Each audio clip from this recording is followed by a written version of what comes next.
भोले बाबा तो मुझसे इतना प्रेम करते कि कोई भी बात मुझसे नहीं छुपाते हैं। नारद जी बोले हाँ करते होंगे प्रेम। अरे करते नहीं, बहुत प्रेम करते हैं। जब कभी मेरे भोले बाबा समाधि में बैठते हैं और जो कन्हैया की लीलाओं का दर्शन करते हैं, देखो शास्त्र कहता है वो किसी को बताना नहीं चाहिए, लेकिन मेरे भोले बाबा तो मुझसे इतना प्रेम करते हैं, तुरंत आकर के मुझे बता देते हैं। अरे पार्वती तुमको पता है, आज जब मैं समाधि में बैठा तो मैंने वो कन्हैया की माखन चुराने वाली लीला देखी। गोविंद भगवान ऐसे दोनों कान पकड़े हैं, मैया यशोदा डांट रही है, दारी के सही सही बता तूने माखन खायो। सो कन्हैया कान पकड़ के माफी मांग रहे हैं। अरे मारे मत मैया बचन भरवाएले, मारे मत मैया बचन भरवाएले। दाऊ भैया के सिर में, ओ दाऊ भैया के सिर में हाथ धरवाएले, दाऊ भैया के सिर में हाथ धरवाएले।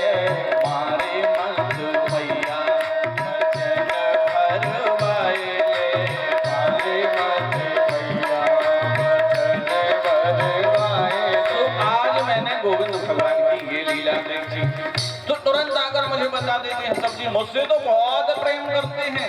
और देखो शास्त्र कहता है जो गुरुजी मंत्र देते ना कान में, वो किसी को नहीं बताना चाहिए। और मेरे भोले बाबा तो मुझसे इतना प्रेम करते, तुरंत आकर मुझे बता दिया गुरुजी ने, देखो मुझे ये मंत्र दिया है।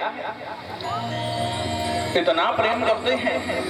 नारद जी कहने लगे मैया सही में प्रेम करते? हाँ बहुत प्रेम करते। तो एक बात बताओ। हाँ बोलो। बोले जो मुंड माला अपने गले में पहने रहते हैं, जिसमें 108 मुंड लगे हैं, वो बात बताई क्या कभी आपको? उसमें किसके मुंड लगे? मैया पार्वती बोली हे भगवान प्रेम तो बहुत करते हैं, पर ये बात नहीं बताई कि उसमें मुंड किसके लगे। नारद जी बोले तो क्या खाक प्रेम करते हैं? अरे जिस मुंड माला को 24 घंटे अपने हृदय से लगाए रहते हैं, उसमें किसके मुंड लगे हैं, ये बात अपनी पत्नी को यानी आपको नहीं बताई, तो क्या खाक प्रेम करते हैं?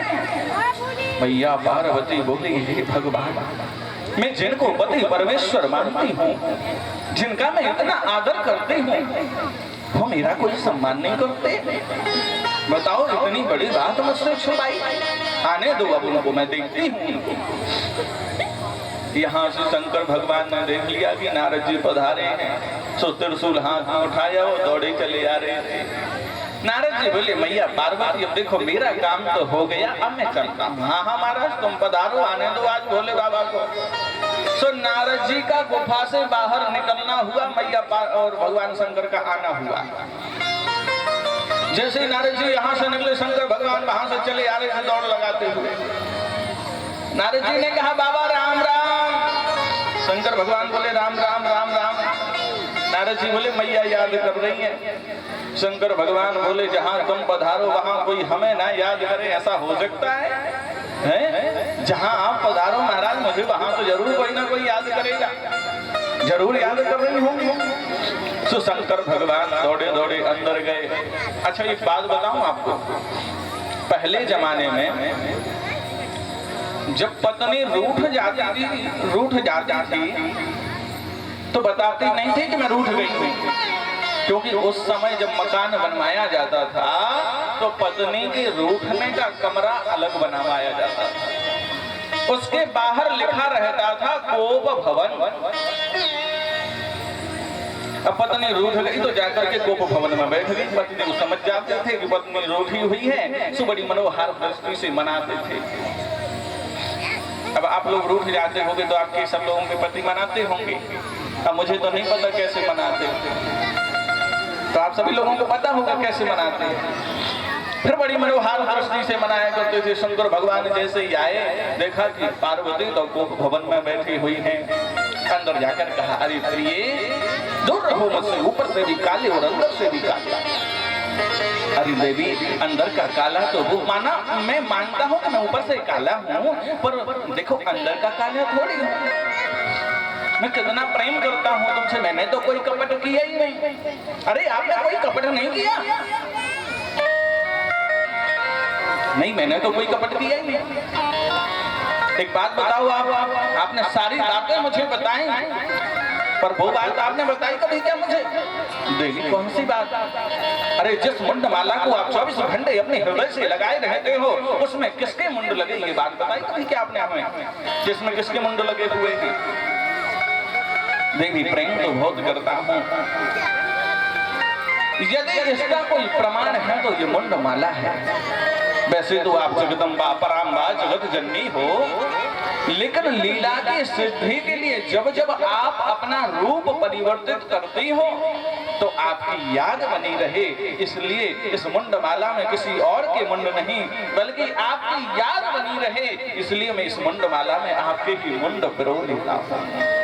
हे भगवान, तब तो आप कपटी नहीं महाकपटी निकले। बताओ, मैं इतने बार मर गई और तुम एक बार ना मरी? मैं इतने बार मर गई और तुम एक बार ना मरी? ऐसी कौन सी जड़ी बूटी खाकर रखी है तुमने? कौन सा अमृत पी करके रखा है? शंकर भगवान बोले, देवी मैंने अमर कथा का पान किया है। बताओ, खुद अमर कथा सुन करके बैठे हो और मुझे बार बार मरना पड़ता है। यदि सच्चा प्रेम मुझसे करते तो मुझे भी वो अमर कथा जरूर आप सुनाते। शंकर भगवान ने कहा, देवी जरूर सुनाऊंगा। आपने कभी सुनाने का मौका ही नहीं दिया, और आज शंकर भगवान भैया पार्वती के साथ में कैलाश पर्वत के सबसे ऊंचे शिखर पर पहुंचे, और जो बाजू में वो तुतड़ू सा टांगे रहते हैं ना, उसको निकाल कर जोर शंकर भगवान ने बजाया। तो चींटी से लेकर के छोटे बड़े जीव जंतु पक्षी सब भाग गए। अब भैया शंकर भगवान ने मैया पार्वती से कहा, देखो देवी, जब मैं कथा सुनाता हूँ ना तो अपने दोनों नेत्र बंद कर लेता हूँ, उसके बाद मैं कथा सुनाता हूँ। अब आप कथा सुन रही हो कि नहीं सुन रही ये मुझे कैसे पता चलेगा? इसलिए तुम एक काम करना, ओम ओम का उच्चारण करते रहना। मैया पार्वती ने कहा, ठीक है, जरूर मैं ओम ओम का उच्चारण करूंगी। और जहां पर शंकर भगवान बैठे हुए थे, वहीं पर सुखदेव जी का अंडे के रूप में बैठे हुए पड़े हुए थे। बर्फीली ठंडी ठंडी हवाएं चल रही थी। मैया पार्वती ओम ओम का उच्चारण करना शुरू कर दी। शंकर भगवान ने कथा सुनाना प्रारंभ कर दिया, और पहले दिन की ही कथा में वो सुख पक्षी का अंडा फूट गया और सुखदेव जी बाहर निकल आए और बड़े ही भक्ति भाव से भगवान की वो कथा सुनने लगे।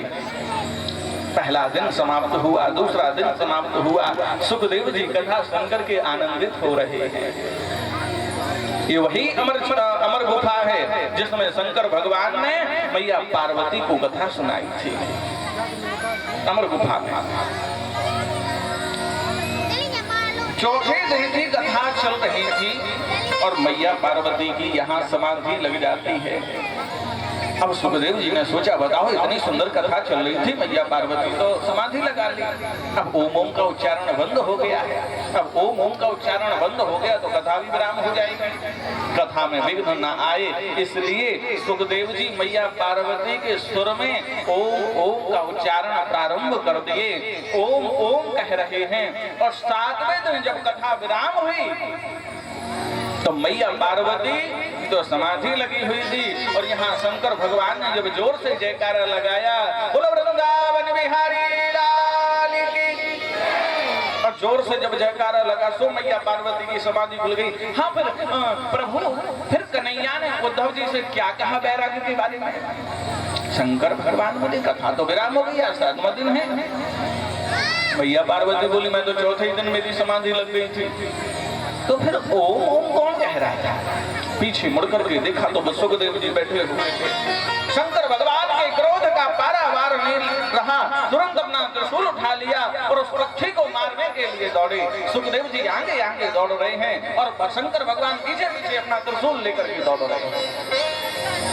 बद्रीनाथ धाम से जैसे ही वो सुखदेव जी नीचे आए, वहां पर वेद व्यास जी का सम्यप्रास आश्रम है, और उस सम्यप्रास आश्रम में वेद व्यास जी की पत्नी बटुका देवी उस समय जवाही लेने के लिए अपना मुख खोल रही थी। अच्छा, मैं यहाँ पे एक बात बताऊं आपको, कई लोग कहते हैं कि बटुका देवी जमाई लेने के लिए मुख खोला था, लेकिन ऐसा नहीं है। बटुका देवी को पुत्र नहीं हो रहा था, तो वेद व्यास जी ने एक उपाय बताया था। बोले आप एक काम किया करो, सूर्य नारायण भगवान के सामने मुख खोल करके और ओम बोला करो, बिना मुंह बंद किए मुख खोल करके और ओम बोला करो। ओम,